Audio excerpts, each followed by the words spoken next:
පොතේ PDF එක මට හම්බ වෙනකොට මම හිතුවේ මේක ස්කිප් රීඩ් කරලා මම හිතන්නේ ඔයගොල්ලෝ දන්නවා ස්කිප් රීඩින් කියන්නේ මොකක්ද කියලා. ස්කිප් රීඩින් ටෙක්නික් එක Tamanට කැමති විදිහට Tamanට උචිත විදිහට පුළුවන් කෙනෙකුට හදාගන්න Tamanට ගැළපෙන විදිහට.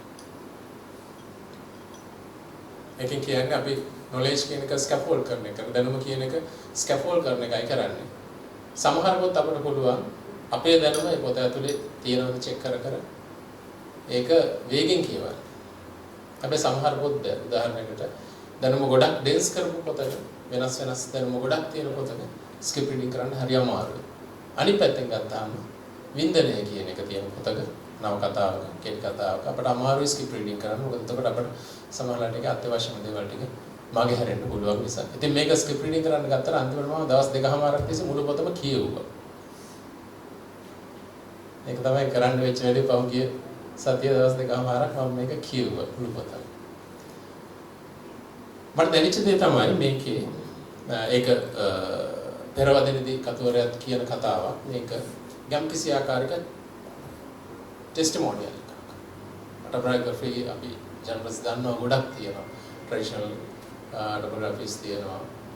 ඊළඟ ටෙස්ටිමෝනියල් එකක් විදිහට මේක දකින්න කැමතියි මම මේකේ පළවෙනි අර්ථය. මොකද අපි දන්නවා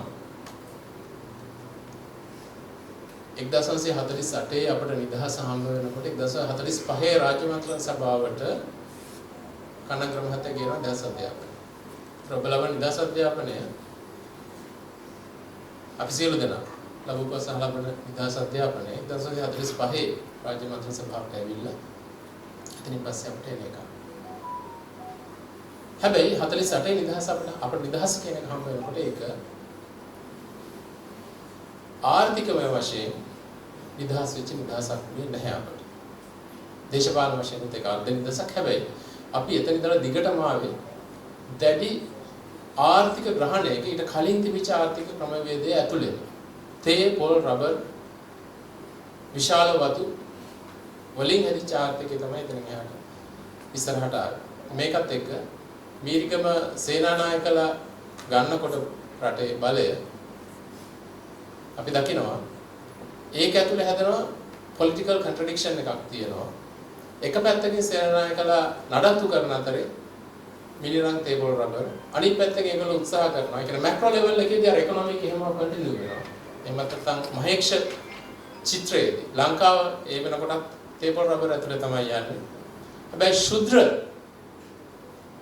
ශේෂ්ත්‍රයේදී අපි දකිනවා සේනානායකලා කෘෂි කර්මයට එහෙමත් නැත්නම් ක්ෂුද්‍ර කෘෂි කර්මයට ඉන්ඩස්ට්‍රියල් නොවන යපොම් කෘෂි කර්මයට මූලිකත්වය දීලා ජනතාව මෙහෙට අරන් යනවා.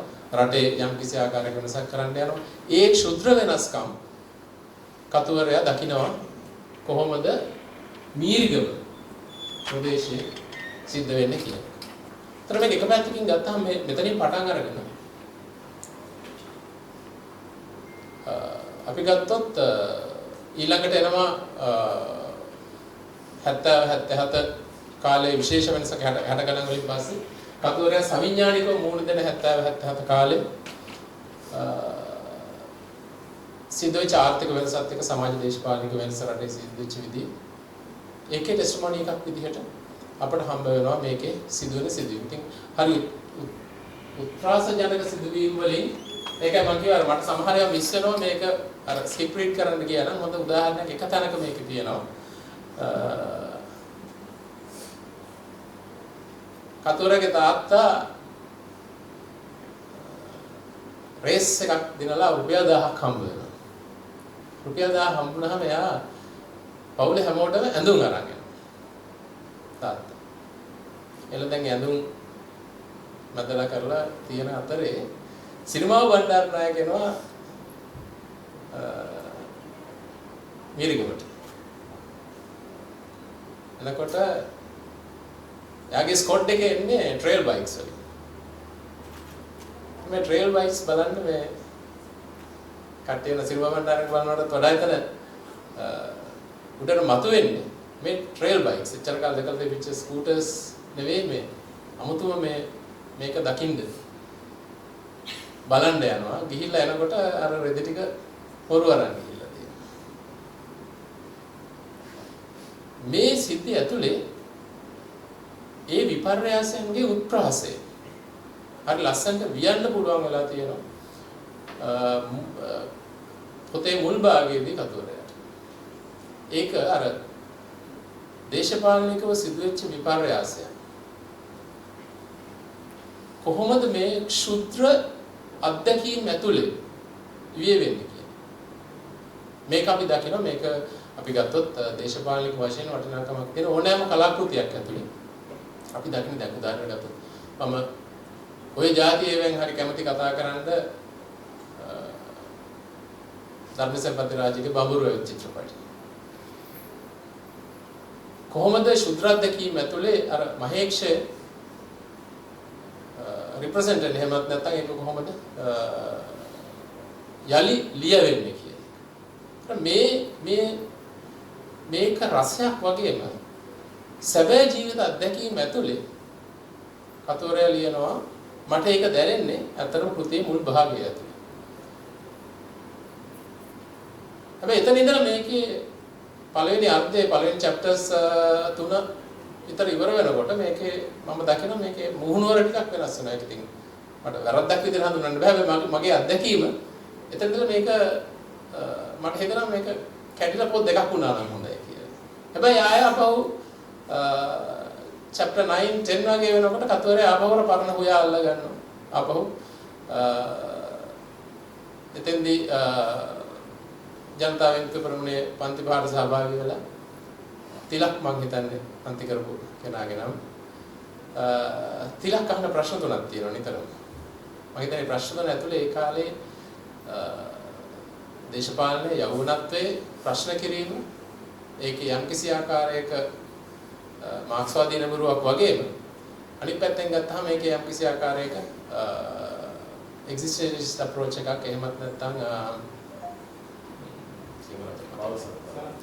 භවසත්තාවාදී නඹරුවකුත් තියෙනවා. වචන කිව්වක් තියෙනවා නේ. අනිත් එක මොකක්ද අපිට තවදුරටත් සාන්දෘෂ්ටිකවාදී අනිත් වචන. එහෙම නඹරුවකුත් තියෙනවා. එතකොට මෙන්න මේ හොය මම හිතන්නේ කතුවරයා ඒ කාලේ ඒ ඇදගෙන ආව ගෙත්තම ඊට පස්සේ පෞද්ගලික අධ්‍යක්ීම් වලට සීමා වෙනවා අර කෙෝස් එකට ඒ කාලේ රටක් එතනින් පස්සේ කාලේ රටක් යනවා යම් කිසි ආකාරයක වියවුලකට. ඒ උදාහරණයකට හැටියට මේකේ විශේෂයෙන් සඳහන් වෙනවා මම පෞද්ගලිකව සලකන එක මොහොතක් 83 කියලා කියන්නේ මේ රටේ අපි කිව්වොත් පන්ති විඥානය කියන එක නැවතිලා එහෙමත් නැත්නම් ආර්ථිකය කියන එක ආර්ථිකය සම්බන්ධ වෙලා ජනතාව වෙනස් වීම කියන එක සම්බන්ධයෙන් තිබිච්ච දැනුම වාර්ගික විඥානයක් බවට පරිවර්තනය කරපු මොහොත. අවබෝධයක් දකින්නේ ජේ.ආර්. ජයවර්ධන 83 තමයි සිංහල දෙමළ වෙන් කරේ. LTTE එකත් ජනතා විමුක්ති පෙරමුණත් එකතු වුණා නම් වෙන්න තිබිච්ච නිර්ධනයාගේ විප්ලවය ජේ.ආර්. ජයවර්ධන නැවතුනේ 83. ජනතා විමුක්ති පෙරමුණ සිංහල ජාතිවාදයේ පැත්තට තල්ලු කරන ගම LTT එක දෙමළ ජාතිවාදයේ පැත්තට තල්ලු කරන්න අතිශය සාර්ථක මෙහෙයුමක් ජේ.ආර්. ජයවර්ධන 83 කරනවා. ඒ මෙහෙයුමෙන් පස්සේ තමයි ලංකාවේ ඊට පස්සේ අපිට පේනවා කතුවරයා මේදංකර හාමුදුරුවෝ මේ මේදංකර හාමුදුරුවෝ ගැන පුංචි කෑල්ලක් විතර තියෙනවා. හැබැයි ඒකෙන් අපිට මතුවලා පේනවා එතනින් පස්සේ ආව සිංහල බෞද්ධ විඥානයේ නැගීම. මේක සීරියස් වැඩක්. මේක රටක ඩිරෙක්ෂන් එක සම්පූර්ණයෙන් වෙනස් කර රටක් සහ මුලින් කඩා වටන තැනට ගෙනාවු මහ විශාල දැවැන්ත වෙනසක්. 83 අධ්‍යක්ීම් කතුවරයා විස්තර කරනවා මේ පොතේ ඔහුගේ first hand experiences තමන්ගේම අධ්‍යක්ීම් විදිහට. එතනින් පස්සේ මේ රටේ සිද්ධ වෙච්ච ව්‍යසනය මොකක්ද කියන එකට ඉතා ප්‍රබල ගොඩනැගීමක් මේකේ ඒ පරිච්ඡේද කීපයකට තියෙනවා. ඉතින් ආපහු මේ කතාව පිටරට වැඩ කරපු දේවල් කන්ට්‍රි සර්වේ කෙනෙක් විදිහට යුනිවර්සිටි එකේ සමහර අධ්‍යක්ෂකෙක් ඊළඟට කන්ට්‍රි සර්වේ කෙනෙක් විදිහට ප්‍රොෆෙෂනල් කෙනෙක් විදිහට ලංකාවේ මුහුණ දුන්න දේවල් මේ වියවුල එතනින් පස්සේ පොතේ යම් කිසි ආකාරයක වියවුල් ආකාරයකට තමයි ලියවිලා තියෙන්නේ. ඒක යම් කිසි ආකාරයක සාධාරණයි කියලා කියන්න පුළුවන් ඒ අත්දැකීම. හැබැයි මට මේක පොත් දෙකක් වගේ එතනින් එහාට. හැබැයි අපෝ නැවතත් අගභාගයේදී අර දර්ශන කිව්වා වගේ අර සටන් කරන්න තවමත් සටන යෙදිලා ඉන්නවා. අපිත් පුළුවන් සපෝට් එකක් සටන දෙමින් ඉන්නවා මේ දවස්වල. ඒ සටනේ කන්ටිනියුේෂන් එක එහෙමත් නැත්නම් දිගුව එතනින් පස්සේ යම් ආකාරයකට ලිය වෙනවා. හැබැයි මට නම් මේක හදිස්සියෙන් ලියවිලා වගේ අන්තිම ටික. ඒක මට දැනෙන විදිහ. ඉතින් බලින්න කියපු නිසා බලින්න වල දැන් ඔන්න බලින්නත් ඕනේ. ඔහොම අත්දැකීමක් මම පොතහා ලැබුවේ. ඉතින් මේ කියන මහේක්ෂ සහ ශුද්‍ර වියමන මම හිතන්නේ අපි කලාව ඇතුලේ නිර්මාණ ශිල්පයේ නිර්මාණ ගොඩනැගීම ඇතුලේ දකිනවා වගේම පුද්ගල අත්දැකීම ඇතුලේ සිද්ධ වෙන්නේ කොහොමද කියන එක උදාහරණ කරන්න ඉන්ඩෙක්ස් කරන්න මේක හොඳ කෘතියක් කියලා මට හිතෙනවා. ඒ නිසා සියලු දෙනාටම පුළුවන්. ඒක හුස්මට කියවන්න පුළුවන්. අමාරු ඉංග්‍රීසි නෑ. හරිම සරල ඉංග්‍රීසියෙන් තියෙන. සියලු දෙනාට කියවන්න පුළුවන් මේ පොත අරගෙන කියවන්න. ඒක ඇතුලේ මොකද අපි දැන් මේ මොහොතේ ඇවිල්ලා ඉන්නේ අතිශයින් තීරණාත්මක මොහොතකට. මොකද මේ වෙනකොට මේ රටේ දේශපාලන ද්‍රවීකරණය. ද්‍රවීකරණය වෙලා තියෙන්නේ. මේ වෙලාවේ මදහත් මිනිසු කියලා જાතියක් ඉන්න බැරි තැනකට මේ රටේ දේශපාලන පත්වලා තියෙනවා. මදහත්කමක් නැහැ. එක්කෝ මේගොල්ලට වැටෙනවා එක්කෝ මේගොල්ලට වැටෙනවා. ඒ නිසා ඒක ක්ලියර් කරගන්න ඒක පැහැදිලි කරගන්න අපිට හම්බ වෙන හොඳ මොකක්ද මඟ පෙන්වීමක් කියන අතර හොඳ සම්පතක් විදිහට මේක සලකන්න පුළුවන්. මම පුංචි සෙන් කතාවකින් මගේ කතාව අවසන් කරන්න. එකසරක් පන්සලකට එනවලු තරුණ හාමුදුරු කෙනෙක් ඇවිල්ලා එයා පන්සලේ අර බණවඩුවක් වගේ තැනක එයා නිදා ගන්න හම්බෙන්න පන්සලේ ආවාසකේ ඉඳ නැහැ. ඉන්න හාමුදුරන්ට තමයි ඉඳ තියෙන්නේ ලොකු හාමුදුරන්. අර ඉඳාගෙන රෑ හොඳටම සීතලයි. බණමඩුවේ බුදු පිළිමයක් තියෙනවා. හාමුදුරුවෝ සීතල දරා ගන්න බෑනේ. හාමුදුරුවෝ බුදු පිළිම බලලා ගිනි තියලා රෑ කොහොම හරි සීතල පහන් කරගන්නවා. උදේ ලොකු හාමුදුරුවෝ ඇවිල්ලා ඔළුව අද්දක තියා කරනවා මොකක්ද යකෝ මේ කලේ. මෙච්චර වටින මෙච්චර පරණ මෙච්චර හොඳ බුදු පිළිමයක් මොකද්ද මේ ගිනි තියලා කරේ? මගේ ජීවිතෙත් ඉවරයි. මෙච්චර වටින පිළිමයක් නේද මේ විනාශ කරේ. අර තරුණ හාමුදුරුවෝ අර මේ අලු අඟුරු අවුස් මොනවාරි හොයන්න පටන් ගන්නවා දැන් පිළිගන්න. මොනවද හොයන්නේ කියලා. නෑ මේ මෙච්චර වටින පිළිමේ සර්වඥතාව තිබ්බනම් ඒ ටික මම හොයන්නේ කියලා. අපි මං හිතන්නේ පිළිම ගිනි තියන්න ඕනේ. පිළිම ගිනි තියන්න නැතුව අපිට අර ධාතු පිළිබඳ සත්‍ය කතාව හොයාගන්න බෑ.